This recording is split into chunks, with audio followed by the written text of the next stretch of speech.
Bom dia. Vamos dar início à primeira aula prática de gestão de recursos naturais e vamos aproveitar esta aula para mostrar como é que se aplicam as metodologias e as ferramentas de análise de modelos raster e análise espacial. Para fazermos esta aula, vamos utilizar o exemplo do Parque Natural do Alvão e mostrar como é que estas técnicas se aplicam.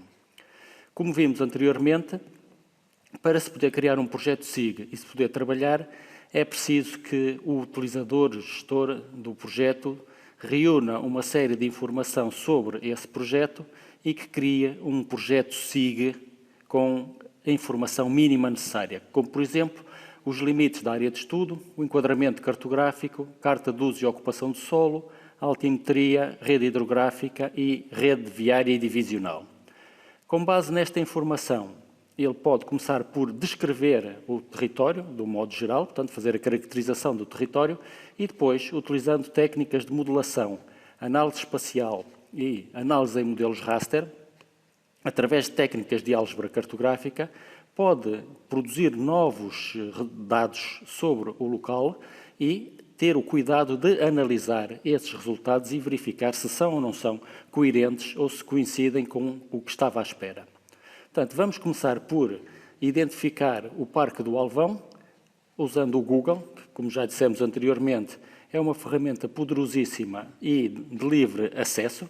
Portanto, escrevemos Parque Natural do Alvão, aparece-nos o Parque do Alvão. Esta shapefile, ou este limite que aqui aparece, veio de um sistema de informação geográfica convertido depois em KPML e, portanto, temos aqui uma panorâmica da área de estudo. E agora, para aplicarmos as técnicas de análise espacial e de análise em modelos raster, vamos fazer um exercício académico.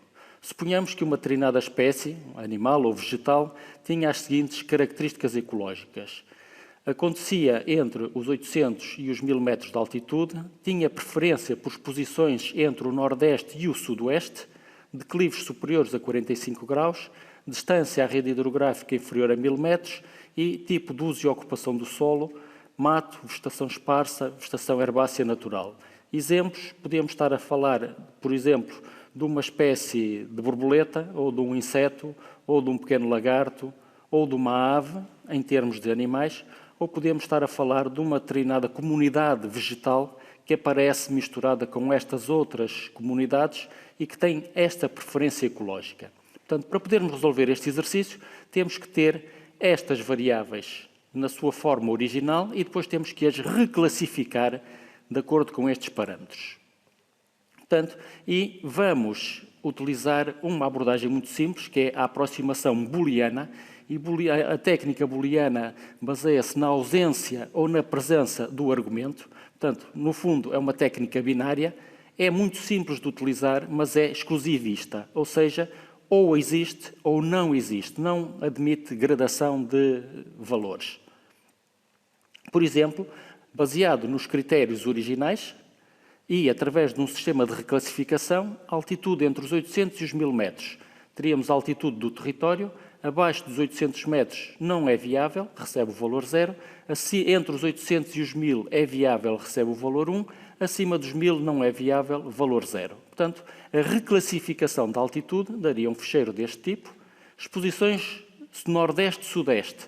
Esta zona admite o indivíduo, esta zona não admite o indivíduo. Declives superiores a 45 graus, distância à rede hidrográfica, tipo de uso e ocupação do solo. Portanto, aquilo que se fez foi utilizar 5 informações distintas, reclassificá-las em códigos 0 e 1 e isto permite-nos obter todas estas combinações. Desde o local que não admite nenhuma das condições, ou que não verifica nenhuma das condições, até o local que verifica todas as condições em simultâneo. E depois todas as outras combinações de fatores. Uma vez que são fecheiros binários, portanto, uma aproximação booleana, e nós queremos saber onde é que se encontram todas as condições em simultâneo, temos que os multiplicar e o único local que verifica as 5 condições em simultâneo será este. Portanto, este seria o nosso resultado final. Portanto, com base nesta aproximação, é que nós vamos estudar este exemplo académico. Começamos por definir o polígono referente ao Parque Natural do Alvão e toda a informação que vai ser utilizada no desenvolvimento deste projeto foi recolhida através de consultas à internet, é livre e legal. Portanto, o Parque Natural do Alvão foi retirado da Carta das Zonas Protegidas de Portugal. A seguir, carregamos o cartograma 25K, que é disponibilizado pelo Exército Português, para sabermos qual é o enquadramento cartográfico.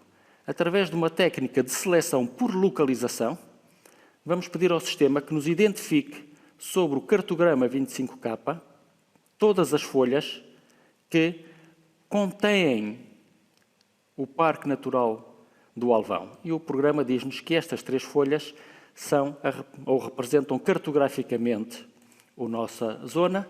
Através da exportação de dados, criamos o cartograma para o Parque Natural do Alvão. E agora, recomendo que criem um limite regular à volta da área de estudo para podermos fazer os cálculos subsequentes. E porquê? Portanto, após a seleção das folhas 25K, vemos onde é que a área de estudo está localizada. Mas também vemos que o polígono que representa a área de estudo é irregular. No entanto, todos os cálculos em ambiente SIG, e principalmente os cálculos em ambiente SIG raster, são efetuados com base num eixo ortonormado, ou seja, são efetuados segundo um eixo paralelo com a mesma resolução em XY.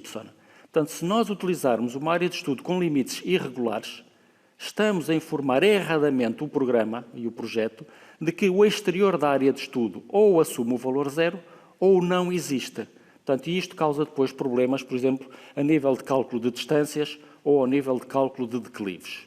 Por outro lado, qualquer assunto ou fenómeno que estejamos a estudar tem continuidade espacial para além dos limites da área de estudo.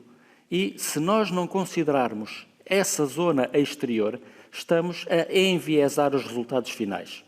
Veja-se, por exemplo, se estivéssemos a calcular as bacias de visão através de postos de vigia florestais, se só considerássemos os limites da área de estudo, estávamos a admitir que o lado de fora ou não é vigiado ou não tem nenhum posto de vigia. Portanto, por isso, aconselhamos a que criem uma shapefile do tipo polígono e identifiquem os limites da área de estudo irregular, e temos aqui o extent.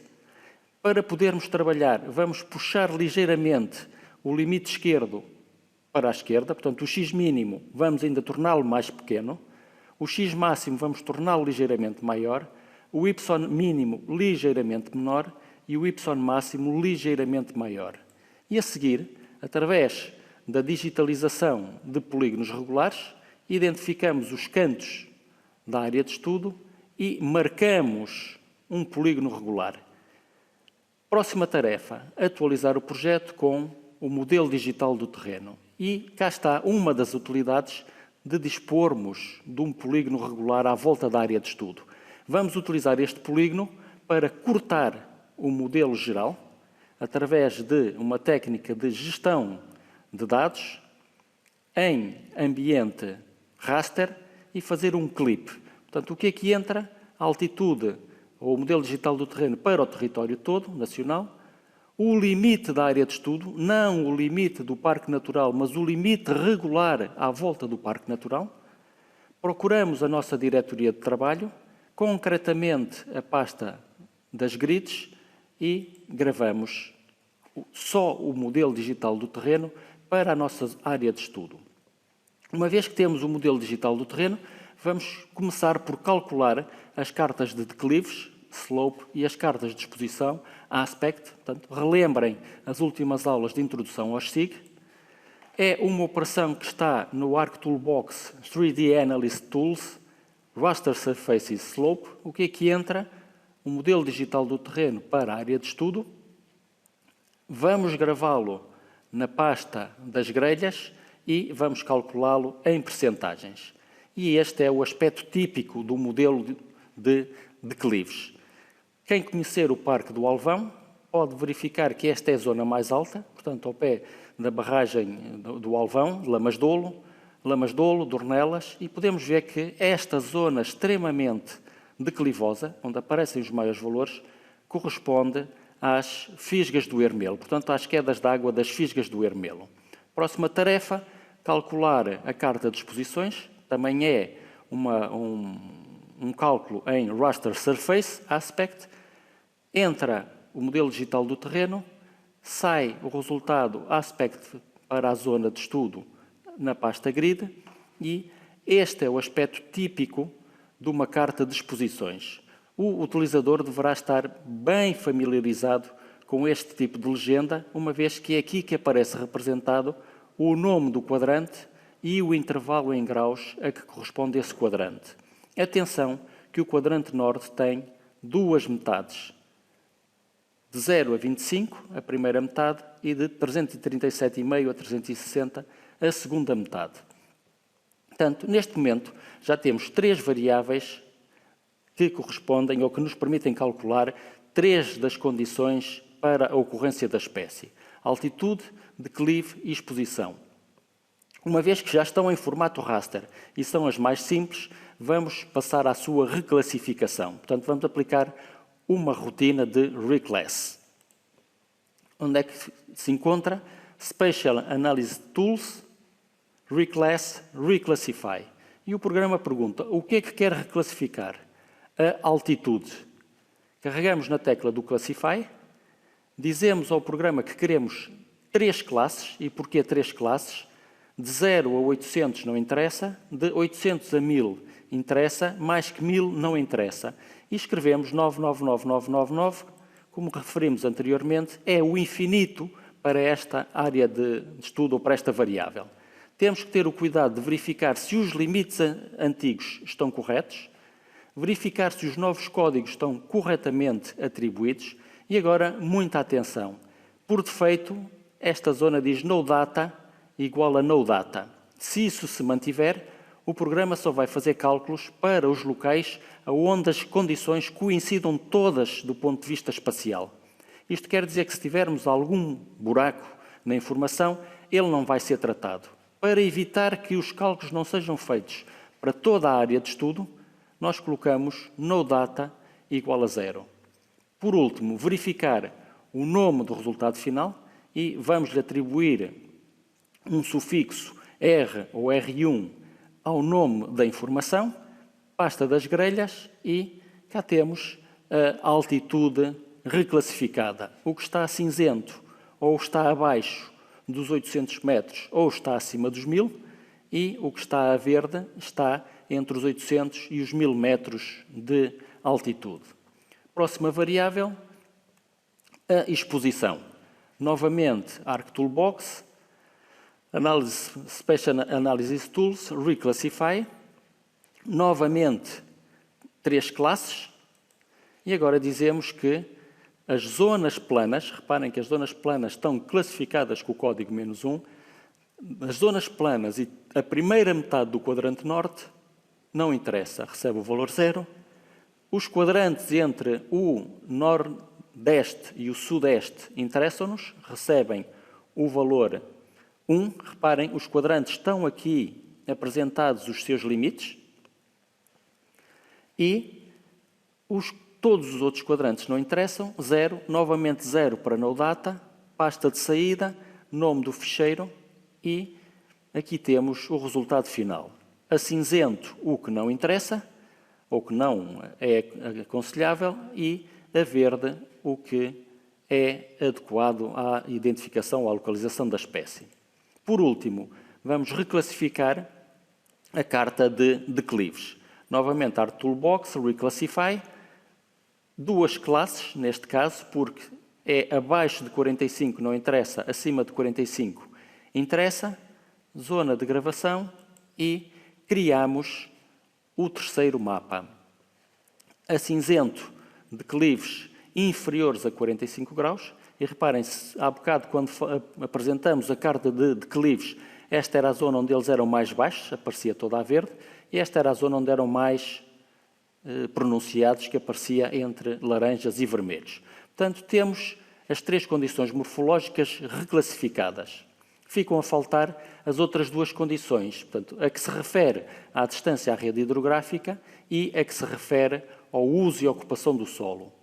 Uma vez que ambas se encontram em formato vetorial e requerem operações prévias às de reclassificação, portanto, nós vamos ter que as converter no formato raster para as podermos depois reclassificar, e isto são outras operações em análise espacial que requerem algum trabalho.